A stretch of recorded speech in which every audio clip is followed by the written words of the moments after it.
본문은 누가복음 16장 부자와 나사로의 이야기 속에 등장하는 내용입니다. 이 말씀은 단순한 사후세계 묘사가 아닙니다. 돈을 사랑하며 요형적 경건에 안주하던 종교 지도자를 향해 주신 영혼에 대한 충격적인 선언입니다. 지금도 마찬가지지만 당시 유대인들도 부요함을 하나님의 축복으로, 가난을 저주로 여기는 경향이 강했습니다. 내가 잘 살고 돈이 많으면 그게 하나님의 축복입니까? 가난하면 저주받은 것입니까? 도저히 이해 안 되는 것을 말씀으로 삼는 자들이 있다면 그것은 반드시 거짓입니다. 그렇게 살아가는 우리들에게 예수님은 그 통념을 뒤집으시며 눈에 보이는 형편이 아니라 하나님과의 관계가 우리의 영혼을 결정한다고 지금 선포하고 계십니다. 뭐가 우리의 영혼을 결정한다고요? 하나님과의 관계입니다. 우리 본문을 다시 한번 읽어볼까요? 다시 한번 또 읽어보겠습니다. 시작. 그뿐 아니라 너희와 우리 사이에 큰 구렁텅이가 놓여 있어 여기서 너희에게 건너가고자 하되 갈 수 없고 거기서 우리에게 건너올 수도 없게 하였느니라. 아멘. 아멘. 어떤 존재의 사이에 큰 구렁텅이가 놓여 있다는 것입니다. 큰 구렁텅이가 놓여 있어, 이 말은 단순한 공간 묘사나 그저 감정적 거리감이겠습니까? 아닙니다. 존재론적 분리입니다. 이것은 이동 불가, 변경 불가, 되돌림의 불가의 상태로 기회의 종결, 방향의 확정을 뜻하고 있습니다. 좀 무섭지 않나요? 변경 불가, 되돌림의 불가의 상태로 기회의 종결이다. 여기서 놓여 있으라는 표현은 우연히 생긴 틈이 아니라 이미 정해져 놓인 상태를 말하고 있습니다. 누군가 임시로 파놓은 골짜기가 절대 아닙니다. 하나님의 공간 안에서 확정된 경계입니다. 그리고 말씀합니다. 건너가고자 하되 갈 수 없고, 이 말씀은 의지가 없어서가 아닙니다. 가고 싶지만 갈 수가 없습니다. 후회는 있지만 기회는 없습니다. 원함은 있지만 길은 완전히 닫혀 있습니다. 또한 거기서 우리에게 건너올 수도 없게 하였느니라. 이것은 쌍방향 완전한 단절을 의미합니다. 서로 오갈 수가 없습니다. 설득도 협상도 기도도 시간도 그 간극을 절대 메울 수가 없다라는 것입니다. 여러분, 이것은 단순한 이야기 장치가 아닙니다. 예수님은 청중을 놀라게 하려는 것이 아니라 결단케 하려시려는 것입니다. 지금은 건널 수 있습니다. 지금은 믿을 수 있습니다. 지금은 돌이킬 수 있습니다. 그러나 오늘 주님을 선택하지 않는다면 그날에는 큰 구렁텅이 앞에서 힘이 떨고 있을 것입니다. 그때는 더 이상 선택이 아닙니다. 방향은 고정되고 상태는 확정되며 위치는 영원히 결정되어 버립니다. 사랑하는 여러분, 여러분의 오늘의 선택이 영혼을 가릅니다. 오늘의 믿음이 마지막을 결정합니다. 그러므로 여러분, 미루지 마시기 바랍니다. 설교를 그저 듣고만 있지 않기를 원합니다. 그저 감동으로 끝내지 않기를 바랍니다. 예수님께서 이 말씀을 하신 이유는 우리에게 두려움을 주기 위함이 아니라 지금 이 자리에서 생명을 선택하라는, 예수를 믿으라는 사랑의 외침입니다. 여러분, 큰 구렁텅이, 건너가고 싶어도 건너갈 수 없는 단절, 후회가 있어도 될 수 없는 확정, 이 큰 구렁텅이 그날에 생기는 것일까요? 그날에 우리가 마주하는 것일까요? 잘 기억하십시오. 오늘의 거절이 그 간극을 만들고 오늘의 믿음이 그 간극을 건너게 합니다. 여러분, 지금이 기회입니다. 지금이 은혜의 시간입니다. 오늘 결단하십시오. 영혼은 추상이 아니라 현실이며 오늘의 선택이 저편의 상태를 결정한다고 오늘 본문은 우리에게 말하고 있습니다. 그러하기에 우리는 질문해야 합니다. 건널 수 없는 구렁텅이가 놓여있는 그 자리로 가지 않으려면 어떻게 해야 하는가? 우리의 노력으로 가능합니까? 우리의 도덕으로 충분합니까? 우리의 신앙의 행위로, 종교적 열심으로 그 강국을 메울 수 있다고 말하는 자가 있거나 그렇게 생각하는 자가 있다면 그건 비극입니다. 사랑하는 여러분, 오늘 본문은 분명히 말하고 있습니다. 건너가고자 하되 갈 수 없고.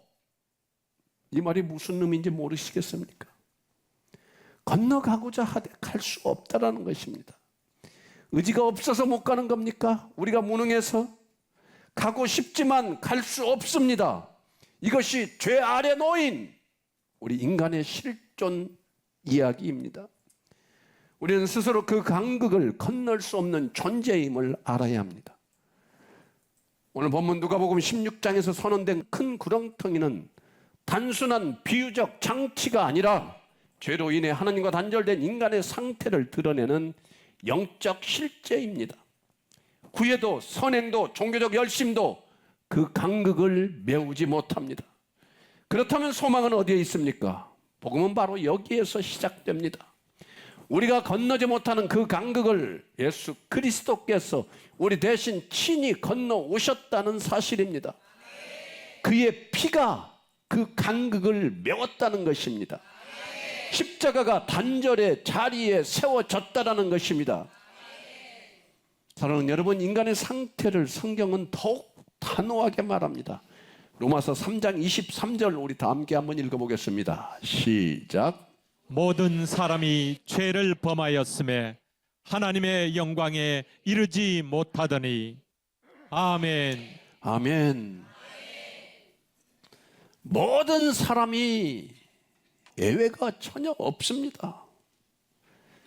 종교적 열심이 있는 자도, 도덕적으로 단정한 자도, 자신을 의롭다 여기는 자도 이 선언 앞에서는 동일합니다. 교회 다니면은 웬 그런 직분을 맡으려고 하는지, 안수 집사가 되고 권사가 되고 장로가 되기를 원하는 자들 왜 그럴까요? 죄를 범하였음에 여기서 죄는 단순한 실수가 아닙니다. 하나님을 중심에 두지 않고 살아온 존재의 방향성입니다. 창조주 대신 자신을 기준으로 삼은 삶의 태도입니다. 인간은 예외 없이 모든 사람들이 죄를 범했습니다. 그리고 결정적인 표현이 이어지고 있습니다. 하나님의 영광에 이르지 못하더니. 이 말은 부족하다는 의미입니까? 아닙니다. 조금만 더 노력하면 닿을 수 있다는 뜻도 절대 아닙니다. 도달 불가능의 선언입니다. 하나님의 영광은 인간의 상승으로 접근할 수 있는 그런 차원이 절대 아닙니다. 여러분, 내가 좋은 직분을 교회에서 갖고 내가 선을 조금 더 행하면, 내가 조금 더 헌신하면, 내가 조금 더 종교적 행위를 잘하면 해결될 문제가 전혀 아니라는 것입니다. 죄로 인하여 하나님과의 관계가 끊어진 상태 자체가 문제입니다. 죄는 행동 이전의 위치입니다. 우리는 하나님만이 아니라 하나님 밖에 서 있는 존재들입니다. 그 사이에는 눈에 보이지 않지만 실제로는 건너갈 수 없는 너무나 큰 간극이 놓여 있다는 것입니다. 인간은 건너가고자 합니다. 기도로, 눈물로, 헌신으로, 결심으로, 직분으로, 선행으로 그렇게 다가가 보려 합니다. 근데 갈 수 있나요? 도대체 왜 그렇게 살까요? 절대 그 어떤 것으로 우리의 행위로 갈 수가 없습니다. 왜냐하면 우리의 죄는 사다리로 오를 수 있는, 인간의 그 무엇으로 오를 수 있는 낮은 벽이 아니라 생명을 가르는 깊은 단절이기 때문입니다. 이것이 인간의 실상입니다. 그래서 은혜가 아니면 길이 없다라는 거예요. 우리가 건너지 못하는 그 구렁텅이를 예수님께서 건너주셨다는 것입니다. 에베소서 2장 14, 18절 말씀 우리 다 함께 한번 읽어보겠습니다. 시작. 그는 우리의 화평이신지라 둘로 하나를 만드사 원수된 것 곧 중간에 막힌 담을 자기 육체로 허시고 이는 그로 말미암아 우리 둘이 한 성령 안에서 아버지께 나아감을 얻게 하려 하심이라. 아멘. 아멘. 중간에 막힌 담, 끊어진 관계, 건널 수 없는 간격을 예수님께서 자신의 몸으로 허물어 주셨습니다. 십자가는 단순한 처형 도구가 아닙니다. 하나님과 인간 사이의 단절을 잇는 하나님의 다리입니다. 우리가 받아야 할 단절을 그분이 대신 받으셨습니다. 우리가 떨어져야 할 자리에서 그분이 버림받으셨습니다. 그래서 이제 그 안에 있는 자는 더 이상 구렁텅이 저편에 서 있지 않더라는 것입니다. 우리 한 절 더 읽을까요? 요한복음 5장 24절 말씀입니다. 시작. 내가 진실로 진실로 너희에게 이르노니 내 말을 듣고 또 나 보내신 이를 믿는 자는 영생을 얻었고 심판에 이르지 아니하나니 사망에서 생명으로 옮겼느니라. 아멘. 아멘. 우리는 그 먼 아주 미래에 우리 앞에 구렁텅이가 놓여 있는 것이 아닙니다. 주님은 말씀하십니다. 사망에서 생명으로 옮겼느니라. 옮겨질 것이라. 이런 미래형이 아닙니다. 가능성의 표현도 아닙니다. 조건부 위에도 아닙니다. 옮겼느니라. 완료입니다. 아직 옮겨질 자가 아니라 우리는 이미 옮겨진 자입니다. 아직 심판을 기다리는 존재가 아니라 이미 심판을 통과한 자입니다. 이 말씀은 미래의 약속이 아니라 이미 이루어진 사건에 대한 현재적 선언입니다. 하나님께서 이미 건너게 하셨다는 완료형의 복음을 지금 이 자리에서 선포해 주시는 것입니다. 이것은 소망의 예고가 아니라 성취의 선언입니다. 지금 이 자리에서 예수 그리스도를 믿는 자는 존재의 신분이 바뀌었음을 선언하는 말씀입니다. 사망은 더 이상 그의 주소가 아닙니다. 정죄는 더 이상 그의 이름이 아닙니다.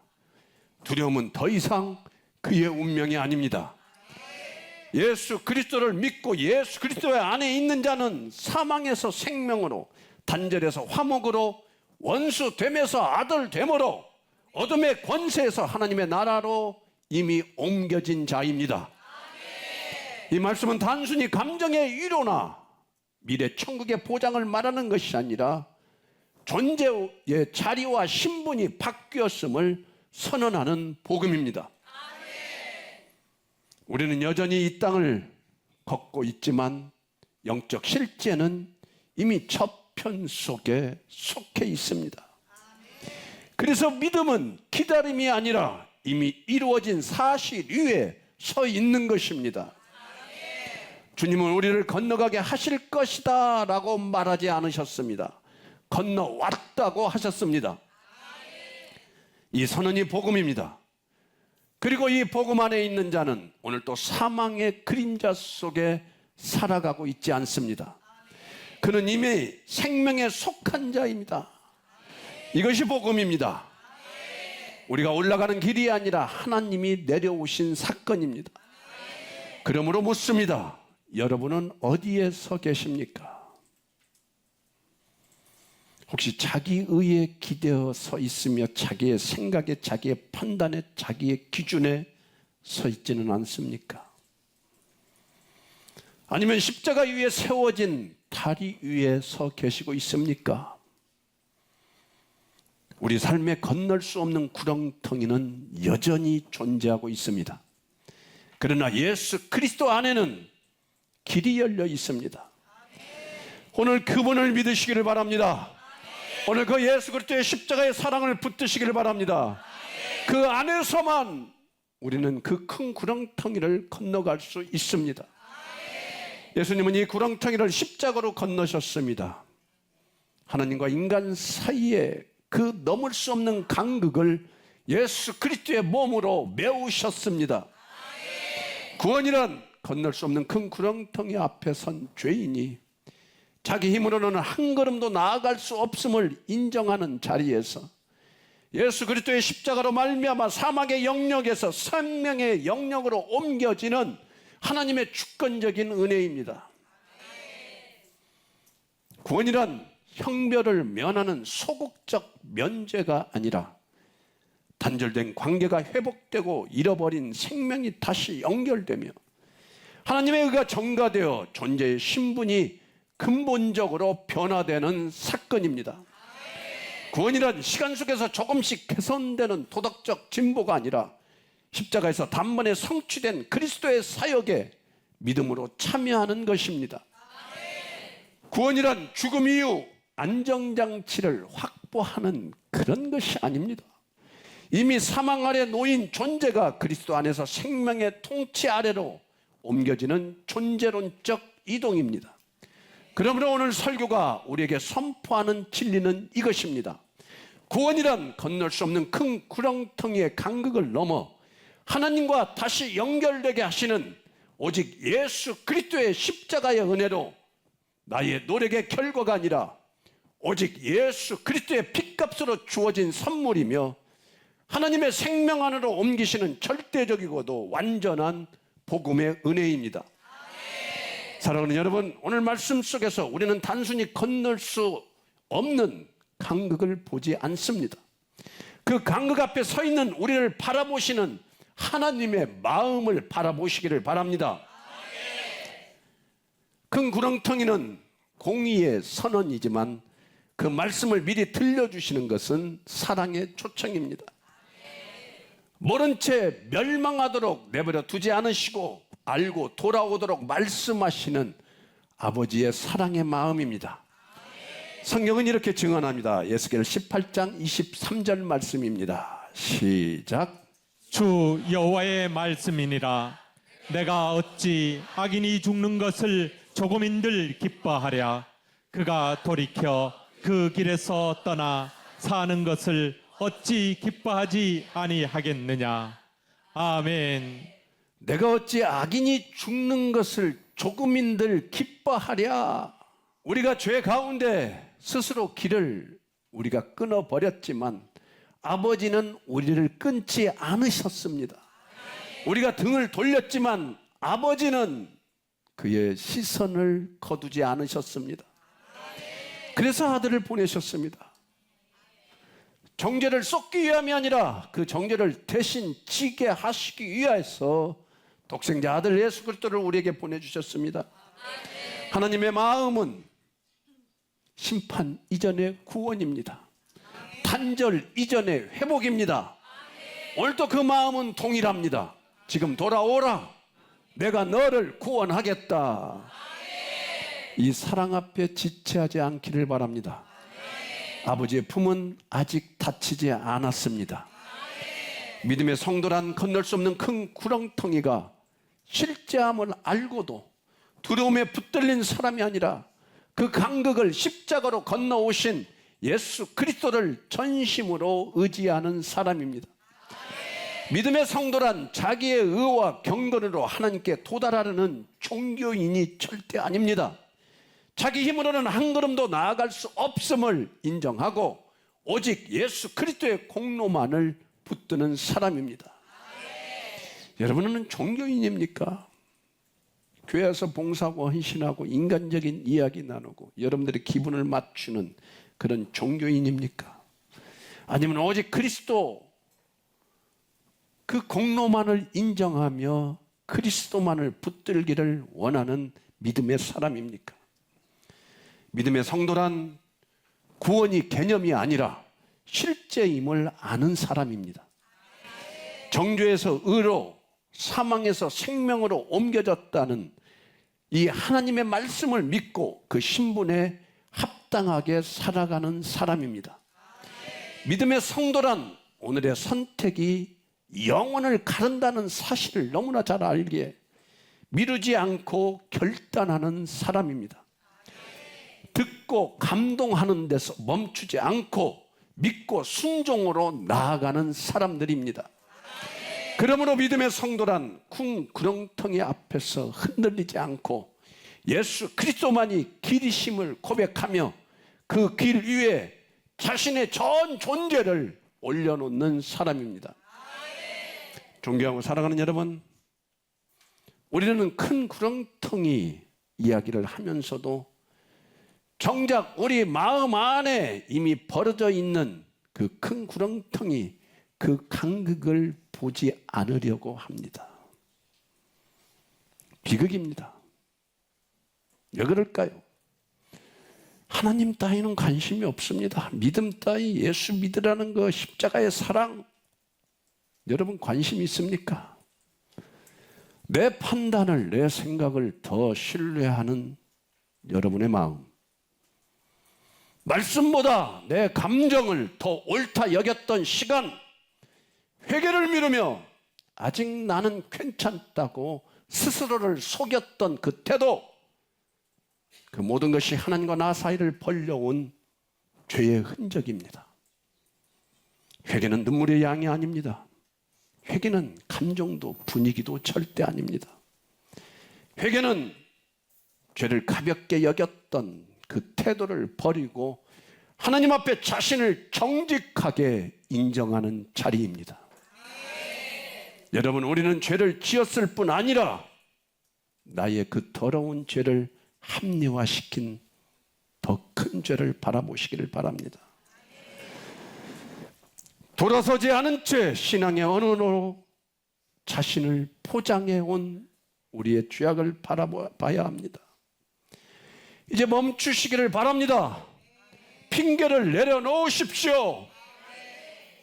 주님, 제가 주인 되어 살았습니다. 이 고백이 진짜 회개의 시작입니다. 십자가는 죄를 가볍게 만드는 장소가 아니라 죄가 얼마나 무거운지 드러내는 자리임을 아시기를 바랍니다. 그 무게를 대신 지신 예수님 앞에서 우리는 더 이상 숨을 필요가 없습니다. 오늘 마음을 찢으십시오. 겉이 아니라 중심을 내어 주님 앞에 내려놓으십시오. 그리고 다시 믿으십시오. 형식이 아니라 전 존재로, 습관이 아니라 결단으로 예수 그리스도를 주로 모십시오. 그때 하나님과 멀어진 우리의 간극은 메워지고 굳어졌던 믿음은 다시 살아날 줄로 믿습니다. 존경하고 사랑하는 여러분, 이제 우리는 선택 앞에 서 있습니다. 그 구렁텅이를 두려워하며 서 있을 것입니까? 아니면 그 간극을 십자가로 건너오신 예수님을 믿고 붙드시겠습니까? 사랑하는 여러분, 오직 예수님만을 간구하십시오. 오직 예수님만을 믿으십시오. 그분만이 길이시며 생명이시며 우리의 의가 되어주십니다. 그 주님 안에 거할 때에 두려움은 힘을 잃고 정죄는 침묵하며 사망의 권세는 더 이상 우리를 주장하지 못합니다. 이제 예수님을 주로 모시고 그분의 통치 아래 살아가는 자 되십시오. 은혜 안에서 숨쉬고 말씀 안에서 걷고 십자가의 사랑 안에서 담대히 서 있는 여러분들이 되길 바랍니다. 주님께서 여러분의 삶을 붙드시고 흔들리는 마음을 견고하게 하시며 끝까지 믿음을 지키는 복된 성도 되게 하실 것입니다. 주님의 생명이 여러분의 가정 위에, 주님의 평강이 여러분의 심령 위에, 주님의 은혜가 여러분의 내일 위에 충만하게 임하기를 축원합니다.